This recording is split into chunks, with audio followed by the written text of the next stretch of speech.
Eu vou partilhar algumas slides, diapositivos, para explicar esta passagem. Estamos no Isaías 22, capítulo 22. Vamos tentar fazer o capítulo inteiro. Não todas as partes tão profundamente, mas o capítulo é uma unidade. E é interessante a maneira que Isaías escreveu este capítulo.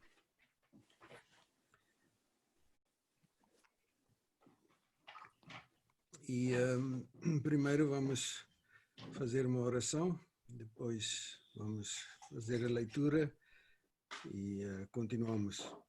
Oremos.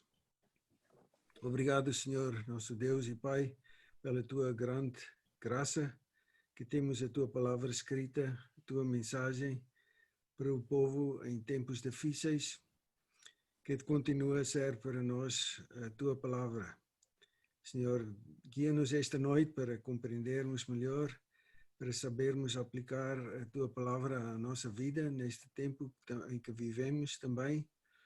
Que Tu também nos ajudas, Senhor, para sabermos orientar os nossos filhos, os nossos amigos, os colegas, vizinhos, e que possamos, como crentes no Salvador Jesus Cristo, crentes na Tua palavra, que é toda a verdade, que possamos realmente ser luz e sal na sociedade em que vivemos.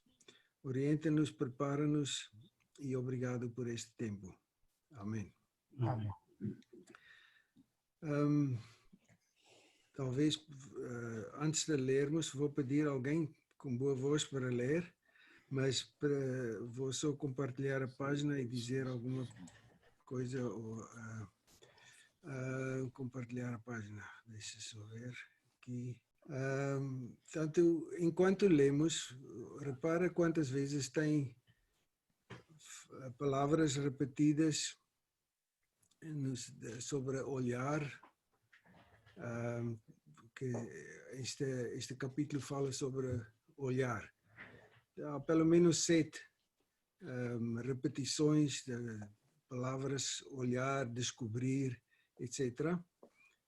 Pode haver mais ainda, mas enquanto estamos a ler, é uma pista importante que possamos seguir. Quem tem vontade de fazer a leitura, pode ligar o seu microfone e ler, se faz favor. O capítulo... alguém ler até versículo 14 e depois a outra pessoa a última parte.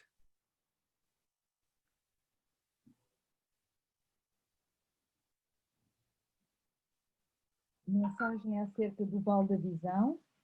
O que aconteceu agora? Porque subistes todos aos telhados.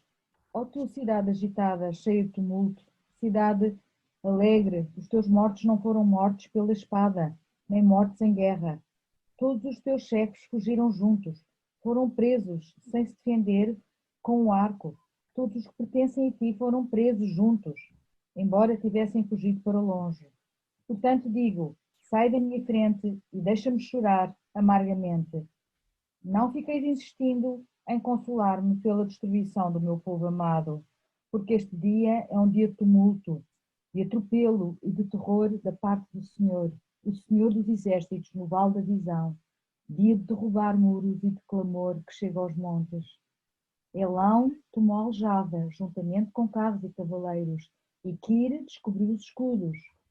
Os teus mais belos vales estão cheios de carros, e os cavaleiros posicionaram-se diante das portas. Judá ficou sem proteção. Naquele dia, olhaste para as armas da casa do bosque, viste que os muros da cidade de Davi tinham muitas rachaduras. Armazenaste as águas do açude inferior. Contaste as casas de Jerusalém e derrubaste as casas para fortalecer os muros. Fizestes também um reservatório entre os dois muros para as águas do açude velho, mas não olhastes para aquele que o fez, nem consideraste o que formou desde a antiguidade. Naquele dia O Senhor dos Exércitos vos convidou a chorar e a prantear, rapar a cabeça e a vestir panos de saco.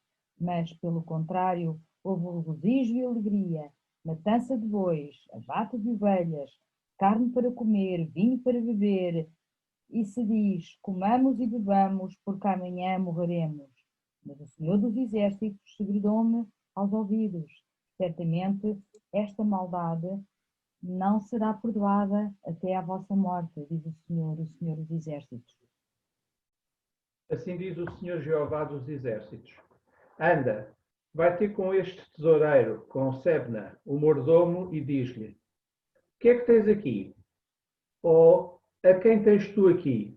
Para que cavasses aqui uma sepultura, cavando em um lugar alto a sua sepultura, cinzelando na rocha uma morada para si mesmo. Eis que o Senhor te arrojará violentamente como um homem forte e de todo te envolverá. Certamente te fará rolar, como se faz rolar uma bola em terra larga e espaçosa. Ali morrerás e ali acabarão os carros da tua glória, o opróbrio da casa do teu Senhor. E demitir-te-ei do teu ofício e te arrancarei do teu assento. E será naquele dia que chamarei a meu servo Eliaquim, filho de Hilquias, e revesti-lo-ei da tua túnica, e esforçá-lo-ei com o teu talabarte, e entregarei nas suas mãos o teu domínio, e ele será como pai para os moradores de Jerusalém e para a casa de Judá. E porei a chave da casa de Davi sobre o seu ombro, e abrirá, e ninguém fechará, e fechará, e ninguém abrirá. E fixá-lo-ei como um prego em um lugar firme, e será como um trono de honra para a casa do seu pai. E dele penderá toda a glória da casa de seu pai, os renovos e os descendentes, todos os vasos menores, desde as taças até às garrafas. Naquele dia, diz o Senhor do Exército, o prego pregado em lugar firme será tirado, será arrancado e cairá, e a carga que nele estava se desprenderá, porque o Senhor o disse. Amém. Obrigado. Sim, quando nós olhamos para muitas partes da Bíblia, vamos encontrar que tem repetição de palavras e conceitos, mas também estruturais, repetições estruturais é comum na Bíblia, era a maneira que eles escreveram para chamar a atenção a quem estivesse a ver e a assistir. E era uma maneira de chamar a atenção e foco. E como estes, nós vamos primeiro estudar os versículos 1 até 14 e depois ver dois exemplos no fim. Aqui temos chama a atenção a alegria que eles tinham, tanto no 1 a 3 e como 12 e 3, alegria, mas alegria que não estava um pouco fora do natural, vamos dizer, para aquela situação em que estiveram. Estiveram à espera dos inimigos, dos assírios, chegar e cercar Jerusalém e durante a cerca sabemos que tem muitos problemas, fome, às vezes água e outras situações muito graves. E eles estavam à espera disto, mas, no entretanto, o profeta Isaías não compreende porque é que, olhando para este futuro, estão cheios de alegria nos telhados, a fazer festa e beber e trocar, mandar presentes, doces e etc. uns pelos outros. Um tipo de fatalismo em que eles estão sabendo, talvez, minimamente o perigo, aproveitam o tempo que lhes resta para fazer festa. Outro dia vi em Inglaterra, a noite antes de fazer as medidas mais severas para a Covid, tinha a cidade cheia de pessoas a festejar pela última vez antes de chegar as medidas. Parecia uma loucura mesmo. O perigo não era melhor, era pior ainda, e eles fizeram pior o perigo, dançando nas ruas, bebendo, etc. sabendo do perigo, mas pronto, é só amanhã que começam as medidas. Um pouco disto é que encontramos aqui também. E o profeta foi informado por Deus, e ele conseguiu ver o perigo, entender o perigo que o povo não quis ouvir e não quis ver. Por isso é que fala de val da visão. O povo estava como se fosse numa val, e no val, para onde olhamos? Quando estamos com perigo no val, a gente só olha à sua volta e tenta fazer o que pode fazer para salvá-lo. Raramente alguém vai largar a vista para cima. E aqui também aconteceu a mesma coisa, estavam a ver tudo à sua volta, neste vale da visão, mas uma grande parte da visão lhes faltava. Depois, no meio também encontramos, portanto, aqui temos uma repetição em ordem invertida. No segundo lugar e no penúltimo lugar temos também estas observações de Isaías, versículo 4 a 7, o profeta diz: desviai da minha vista para eu chorar, porque virá confusão e derrota no vale da visão. Então, 8b e 11 diz: naquele dia olharás para as armas. A tecnologia diz, mas é para a água, reparar os muros, ver as defesas. Estavam a olhar à sua volta, concentrar o que era necessário para preparar para os inimigos, mas não olhaste acima, para aquele que tudo criou. Não olhaste ao que isto tinha feito, ao que tudo isto tinha feito. Portanto, não se lembraram do Criador, não se lembraram do Deus que fez a aliança com eles, deu as suas promessas ao povo. Estavam só a ver como podemos reparar o muro, como podemos ter água suficiente, como podemos ter um bom tempo e uma última festa antes do perigo chegar. E normalmente no centro, então, tem o foco. E se nós olharmos aqui, temos no centro, versículo 8a, ele, isto é Deus, descobriu a coberta de Judá. Descobriu ou tirou a coberta de Judá. Eu escrevi descobriu porque as duas palavras têm a mesma raiz, e também as duas palavras fazem lembrar a palavra gulá, que tem a ver com o cativeiro que estava iminente também, ou a ameaçar sobre Judá. Aconteceu mais tarde, porque o rei Ezequias, nos capítulos 35 a 39, decidiu confiar no Senhor e foi adiado. Mais tarde Babilônia viria. Mas neste momento estava ainda no meio da grande ameaça sobre o povo a partir dos assírios. E tinha a sua cobertura, a sua defesa. A sua defesa era o próprio Deus e a sua palavra, e esta defesa ficou tirada, descoberta, e, portanto, ficaram sem defesa, a não ser aquelas defesas que eles próprios arranjaram. E o profeta quer mostrar-lhes como era de curta duração e de vista curta o que eles planearam e o que eles estavam a olhar, a atender neste vale da visão. Podemos dizer vale da pouca visão também, o vale da fraca visão, com pouco entendimento. E nós, portanto, o resumo deu Deus no versículo 14. Está aqui embaixo, que diz: mas o Senhor dos Exércitos revelou-se nos meus ouvidos. Também mais uma palavra que faz ver, revelar.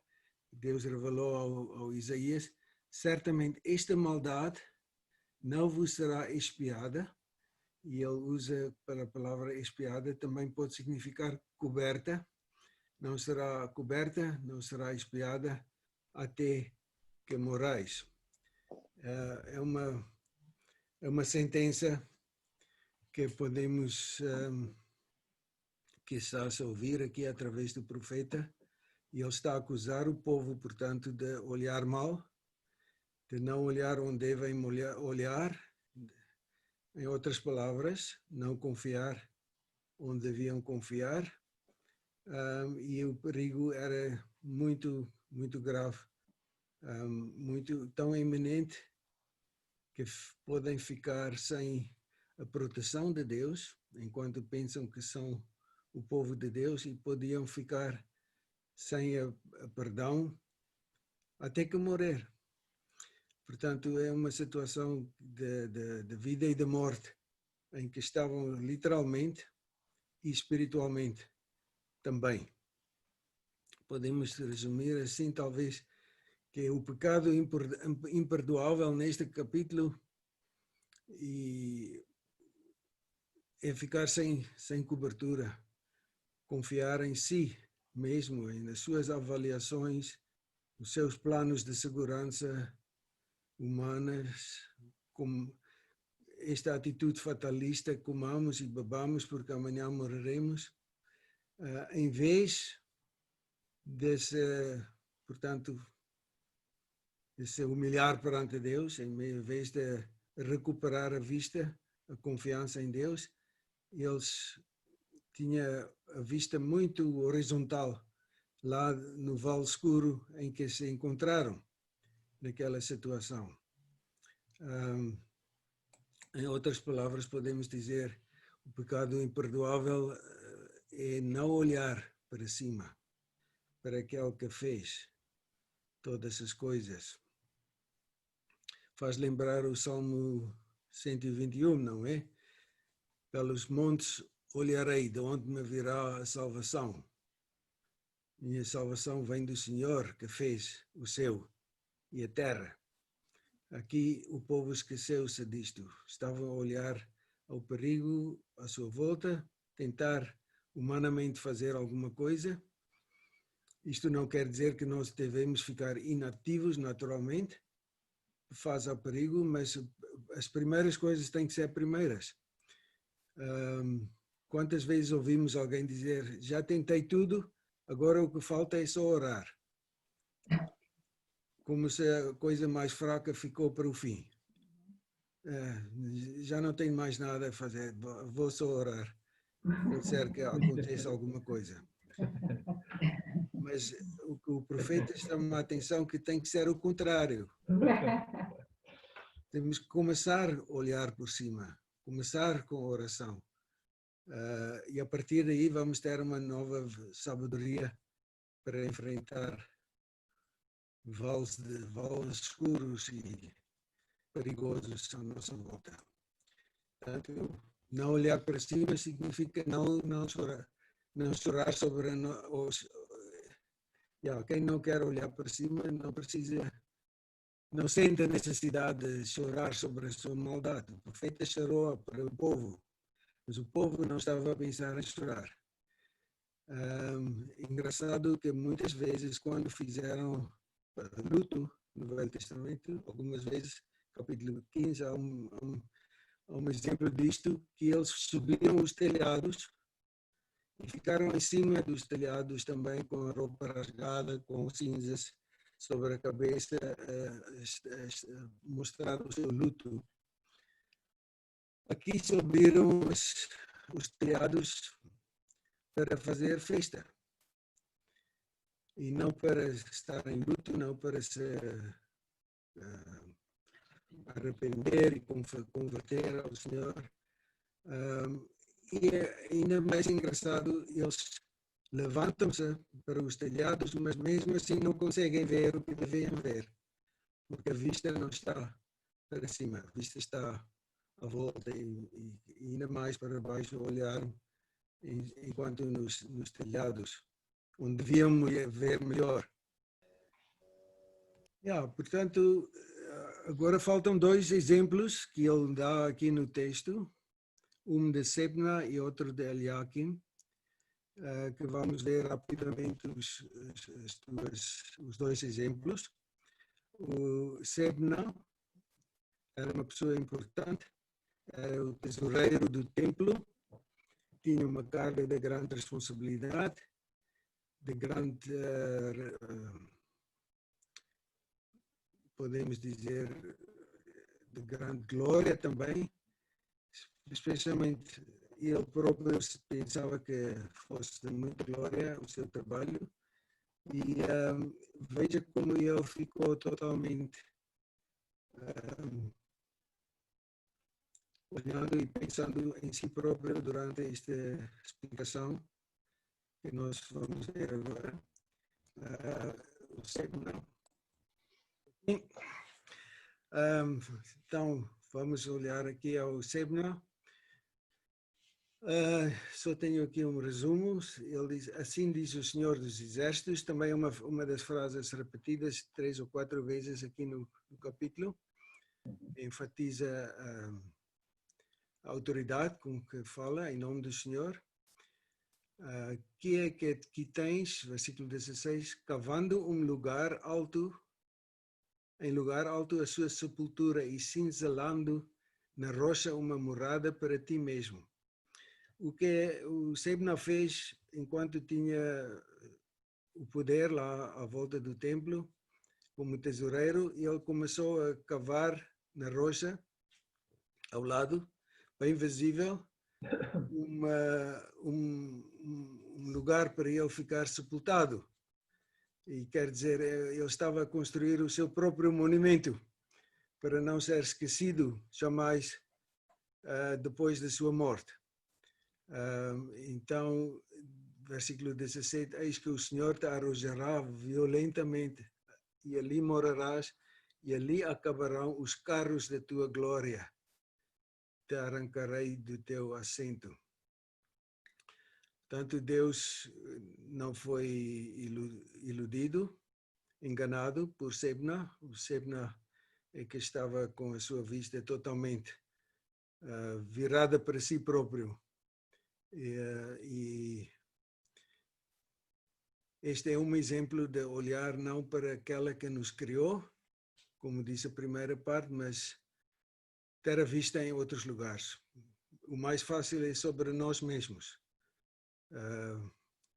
Colocar-nos no meio de tudo e beneficiarmos, fazemos que nós fiquemos beneficiados, e pode ser muitas vezes defender e esconder no meio do bom serviço. Podemos fazer alguma especialidade, e ele era o tesoureiro. Depois Deus diz, segundo o exemplo, chamarei o meu servo Eliakim, que significa Deus coloca. Interessante que o Sebna foi arrancado. Deus coloca Eliakim. Será como pai para os moradores de Jerusalém. Porém a chave da casa de David sobre o seu ombro. Portanto, grande responsabilidade. Fixá-lo-ei, não é só chamar, mas fixá-lo como um prego num lugar firme. Será com um trono de honra. E nele pendurarão toda a honra da casa do seu pai. Portanto, vai arrancar o Sebna e vai colocar o Hilquias, Deus próprio, uma pessoa que faz bom trabalho, vai ser como um prego bem fixado, dá firmeza ao trabalho, fazer bom trabalho. E ele joga com a palavra peso também, porque honra é a mesma palavra que usa para peso, e nós talvez lembramos que o capítulo começa com peso do vale da visão. Aqui no fim também enfatiza peso várias vezes. Mas há um problema com esta pessoa, não, porque ele faz o seu trabalho da melhor forma, como Deus o colocou, Mas Deus diz em 25, naquele dia, diz o Senhor dos Exércitos, o prego fincado em lugar firme será tirado, será cortado, cairá, e a carga que nele estava se desprenderá. É mais sutil aqui o problema, porque tem um bom servo de Deus que faz o seu melhor e os outros começam a aumentar mais cargas, mais cargas. Que diz versículo 24, né? Nele pendurarão toda a honra da casa do seu pai. A família, os colegas, os amigos, em vez de eles servirem ao Senhor com confiança, agora estão a sobrecarregar aquela que faz o seu trabalho fielmente. Para no fim, quando Deus o tirar este prego, todos ficar mal outra vez. Portanto, o que eu estou a entender aqui que no vale da visão, a nossa visão tem que estar no Senhor,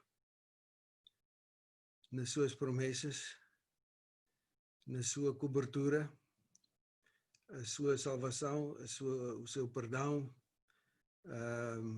tudo o que Deus pode fazer para nós e não confiar em nós mesmos para fazer o nosso monumento, nem sobrecarregar os outros que querem servir o Senhor. Nós também temos um papel. Quem tem fé, quem confia no Senhor, que nos fez, que fez todas as coisas, obviamente tem que se humilhar perante Deus, mas porque assim já não vamos fazer o nosso monumento, a nossa vida não será para a nossa honra, a nossa fama, mas para Ele, para os seus fins, para o povo de Deus, mas também não vamos sobrecarregar os outros servos, até o ponto que eles já não conseguem aguentar. E muitas vezes temos culpa disto quando alguém não aguenta o peso, porque em vez de nós fazermos a nossa parte, que Deus nos chama também, sobrecarregamos aquele que está pronto para fazer todas as coisas, até não aguentar mais. Portanto, para onde olhamos determina o nosso futuro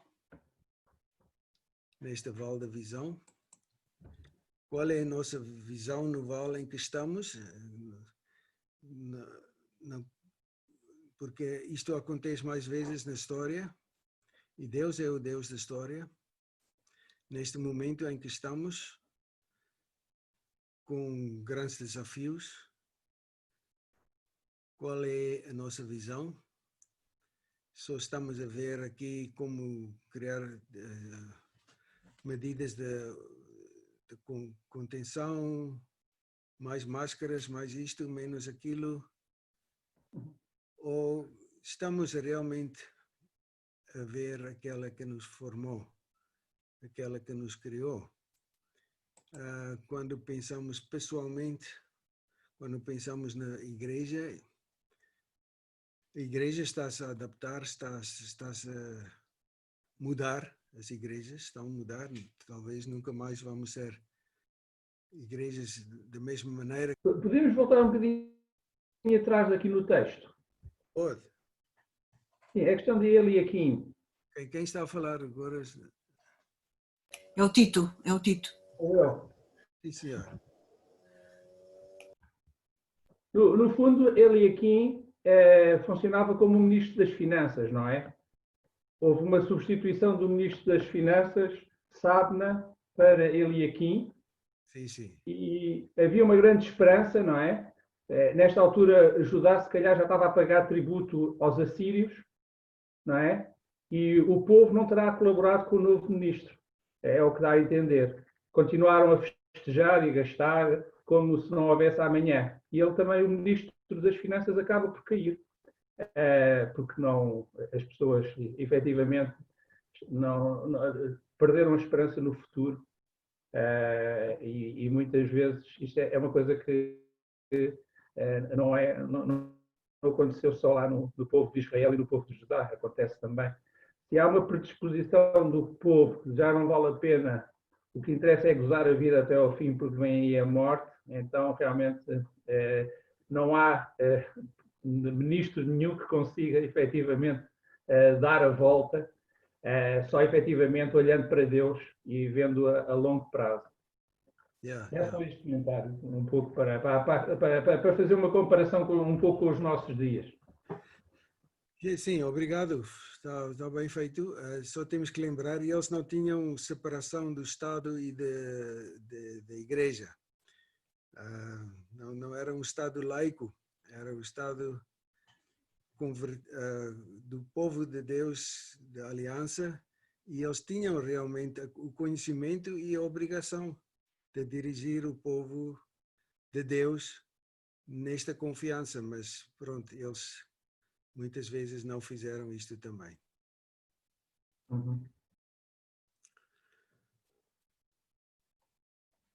Apenas um acréscimo aqui, Dr. Taut, até os líderes fugiram. Eu não falei... No versículo 3, por exemplo, todos os chefes fugiram. Nessa teocracia, aqueles líderes espirituais, ao invés de guiarem o povo, foram os primeiros a fugir no tempo da crise. Era tão mau que ficaram sem líderes, mas ainda a fazer festa. Bem, hoje também às vezes ficamos com festa quando perdemos os líderes, mas não é política aqui. Mas é diferente.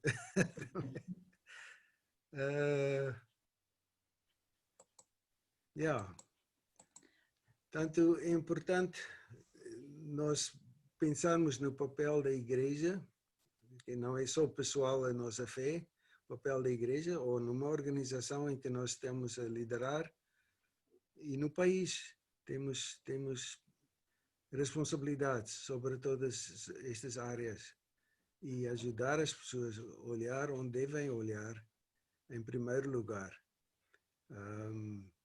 Porque a solução não está na recuperação da economia em primeiro lugar.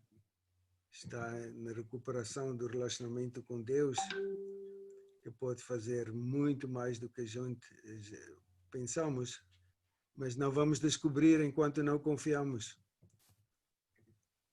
E muitas vezes uma val da visão, uma val da escuridão é necessário para nos arrancar da nossa vida tão centrada, egocentrada.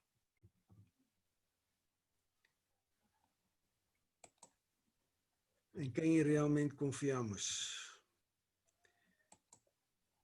Salmo 23 diz: ainda que eu atravesse o mais escuro vale, não terei receio de nada, porque tu, Senhor, estás comigo.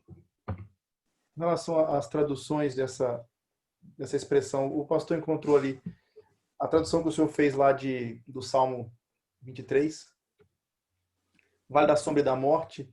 Qual foi a tradução que o senhor... Vale Escuro? Realmente, dizem que a melhor tradução não é... é uma expressão que está lá, que parece que é sombra da morte, vale da sombra da morte. Mas o que eu vi é que dizem que não é necessariamente a morte, mas qualquer vale escuro que nós possamos passar, porque o vale normalmente tem o sol não entra sempre até o fundo, e ali estão os perigos, e o pastor está conosco no meio daquelas situações, não só na hora da morte, mas em qualquer momento de perigo e escuridão. Há dois aspectos também do total que eu reparei aqui. No versículo 1, por exemplo, a mensagem acerca do Vale da Visão na verdade, acerca de Judá, e depois especificamente Jerusalém, não é? Sim. Porque Isaías foi mais ou menos 740 até 700 foi o tempo que ele falou. E 722 Israel foram levados em cativeiro. A próxima seria eles.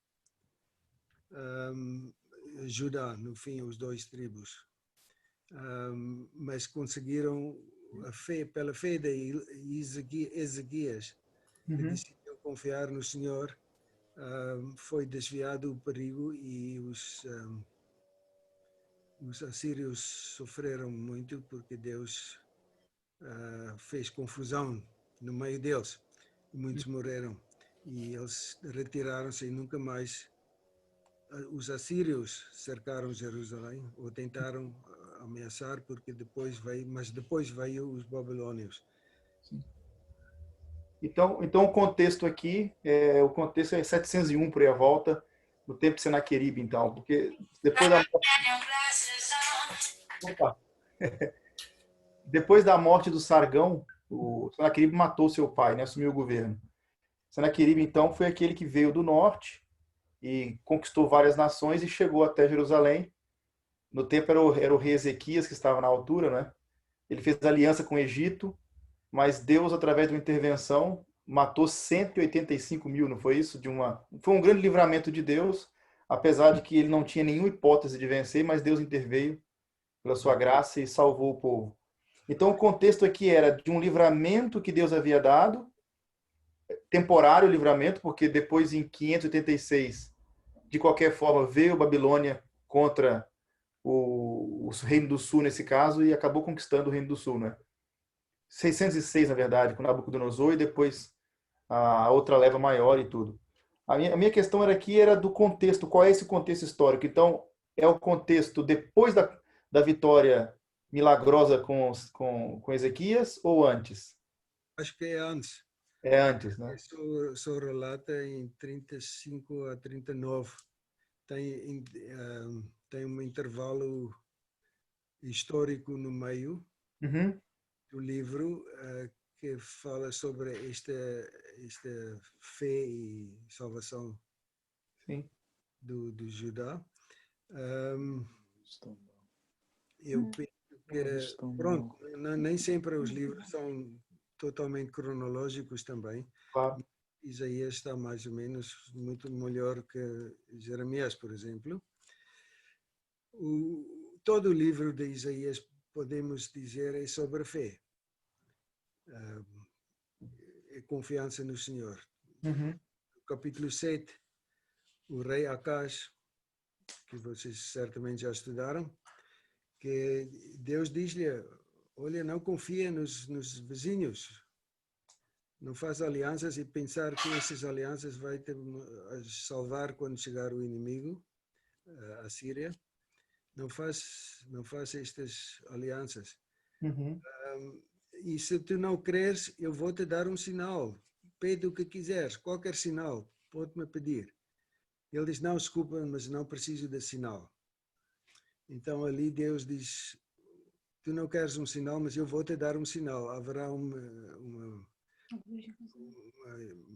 menina que vai nascer um filho e ele vai ser chamado Emmanuel, que é o grande sinal, tanto para salvação como para condenação, porque Acaz não quis acreditar. Mas Deus deu-lhe o sinal Emmanuel é salvação, aponta para Cristo, obviamente, mas bem, é perigoso quando não queremos confiar na salvação que Deus deu e dá, ficamos mal. E isto liga também com esta passagem que tivemos. Sim.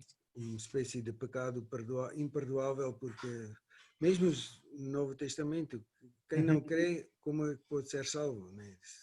Crer, confiança é a base da salvação. Sim. Eu reparei também, uma coisa que eu fiquei impressionado, foi que na lista de nações, de juízos de Deus contra as nações pagãs, é surpreendente como Deus coloca a própria cidade de Jerusalém, o próprio Reino do Sul, entre os grupos dos pagãos que serão punidos. Quer dizer, eles estavam se comportando como os pagãos e seriam punidos tais como os pagãos são punidos. Quer dizer, Deus incluiu-os lá, porque a ideia seria de que nós seremos poupados porque somos o povo da aliança, temos o templo, temos a lei, somos descendentes de Abraão. todavia, por estarem se comportando exatamente como os pagãos, vão ser punidos também na lista lá com os pagãos, quer dizer. Exatamente. De acordo com a história, foram 200 mil que morreram ali, mais ou menos, naquela invasão lá. Portanto, foi um massacre, né? Um sofrimento muito grande. O outro aspecto que eu reparei, doutor Taut, é citações que o próprio Paulo faz esse texto lá em 1 Coríntios 15. Comamos, bebamos, porque amanhã morreremos. Yeah. São conexões. Então, Isaías é um livro fantástico. Meus irmãos, aproveitem para ler Isaías muito. Tem muito para aprender ali. Obrigado, doutor Taut. Eu fico aqui na minha participação. Não, pastor Leonardo, mas estes 10 capítulos são muito deprimentes. Estes do 13 ao 23, não é? É sempre a anunciar desgraça. O capítulo 9 é maravilhoso, você não reparou, né? E o 11? Do 13 ao 23. Do 13 ao 23 Pois. é só... Mas é interessante porque Isaías acaba sempre por dizer, eu penso que é uma linha comum, de que no fundo é o que também dizia a nossa revista, que Deus acaba por controlar a ascensão e a queda das nações. E quando tudo parecia que efetivamente Israel já se tinha ido, não é? Foi com os assírios. Foi Judá, foi com os babilónios. Em que tudo já devia desaparecer. Houve aquele remanescente que depois mais tarde voltou a Jerusalém, não é? E acabou depois por sobreviver ao Império Grego, ao Império Romano, etc. E até que o nosso Salvador, o Senhor Jesus Cristo, tenha aparecido, não é? E feito o seu ministério. É muito interessante. Sim, mas também vamos lembrar que não é só deprimente, é realmente para chamar as pessoas ao Senhor e entrar outra vez no caminho. Portanto, Deus não esconda o perigo, mostra o perigo para sempre estar pronto quando se converterem para os aceitar outra vez. Penso que está muito bem exposto o texto na sua mensagem central e que de facto é esta a grande lição que nós sempre estamos a precisar de tirar e que está quase ato contínuo no texto. E neste capítulo, de uma forma muito incisiva, muito clara, é que a tendência humana é de olhar para baixo, no sentido do vale e do abismo e das circunstâncias adversas, pensar negativamente e tentar avaliar e julgar Deus, em vez de olhar para cima e ver a sua glória, a sua majestade e contemplar a realidade do seu amor e da sua bondade para com os pecadores. E há sempre um grande risco, até nas igrejas, quando as pessoas aquecem em certas posições de poder ou de responsabilidade ou coisa do género. Há muitos que são resistentes a tudo isso e conseguem funcionar bem. Mas muitos que começam bem, com bons propósitos, a partir de certa altura começam a ser problemáticos, porque deixam de olhar para cima e passam a olhar mais para si mesmos e para as suas competências e capacidades e preparação e disposição para fazer coisas boas. Isso até pode resultar de algum modo uma atitude crítica perante os outros. E de facto este é um dos males que também nos afeta muito a nós, é que estamos sempre a olhar para fora, para os outros e para o que está à nossa volta de uma forma, tendemos pelo menos a isso, de uma forma crítica e corrosiva, em vez de, enfim, procurarmos positivamente contribuir para derrubar essas barreiras e ajudarmos uns aos outros a compreender o caminho certo, que é sempre o caminho da vontade do Senhor na nossa vida. No fundo é um caminho de bondade e de misericórdia. Ele quer todas as coisas certas e direitas, porque isso contribui para o bem de todos nós. Mas como no caso de Sebna e também de Eliakim, pois o que nós verificamos é o contrário, eles parece que começaram bem, mas pelo menos Eliaquim, mas também acabou mal. Porquê? Porque de facto o poder corrompe, e o poder absoluto corrompe absolutamente.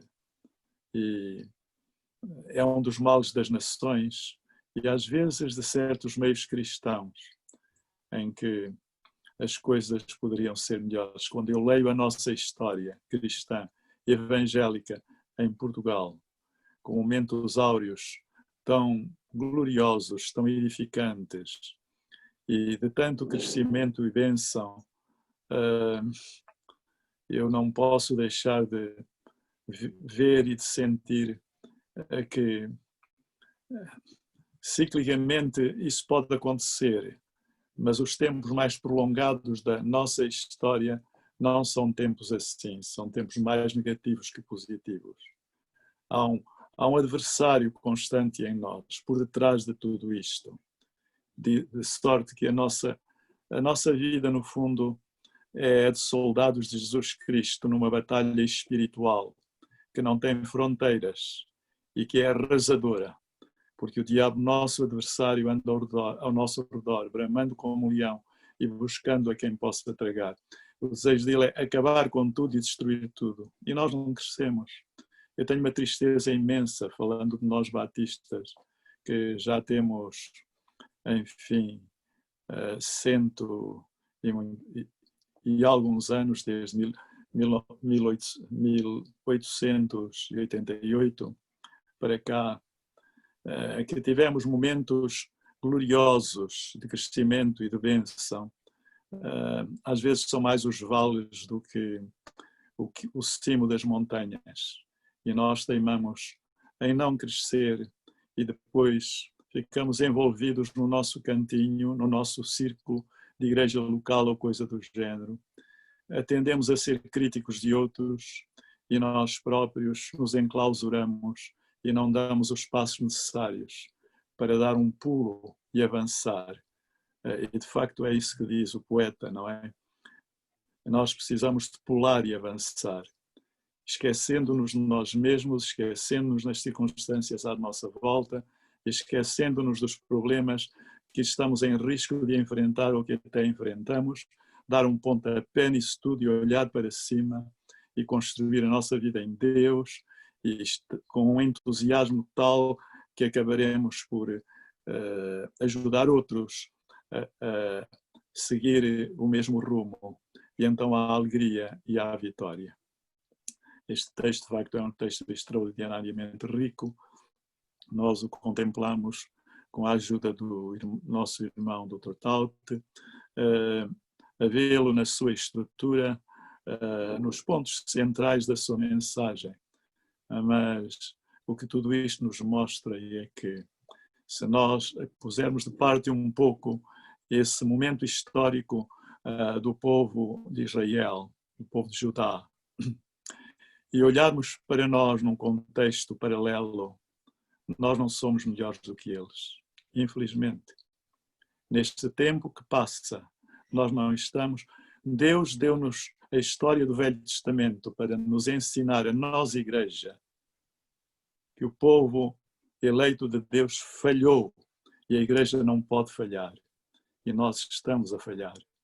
Nós temos uma missão tremenda a cumprir neste mundo, mas nós não estamos a honrar os nossos compromissos com Deus, esquecendo de nós mesmos, para olharmos para cima. Foi esse o tema central no Vale de Visão.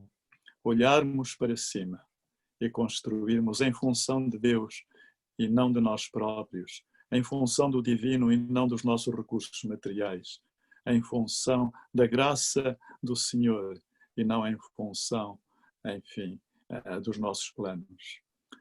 Nós estamos todos os dias a sentir esta necessidade de nos ajudarmos, nos corrigirmos, nos edificarmos e sermos vasos de bênçãos para os outros, esquecendo-nos tantas vezes das coisas que estão para trás e olhando para Jesus, que é o autor e o consumador da nossa fé.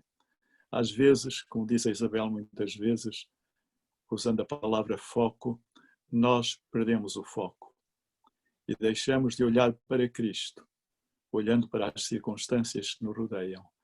E perdemos-nos enrodilhados naquilo que nos rodeia. Mais talvez o que já está para trás, incapazes de dar a volta a isso, e aconteça o que acontecer, eu vou dar um pontapé em tudo o que me fez mal do passado e vou dar um passo gigante para Deus e construir, ser um instrumento de bênção e de edificação para construir o futuro, olhando para Jesus, que é o autor e o consumador da nossa fé.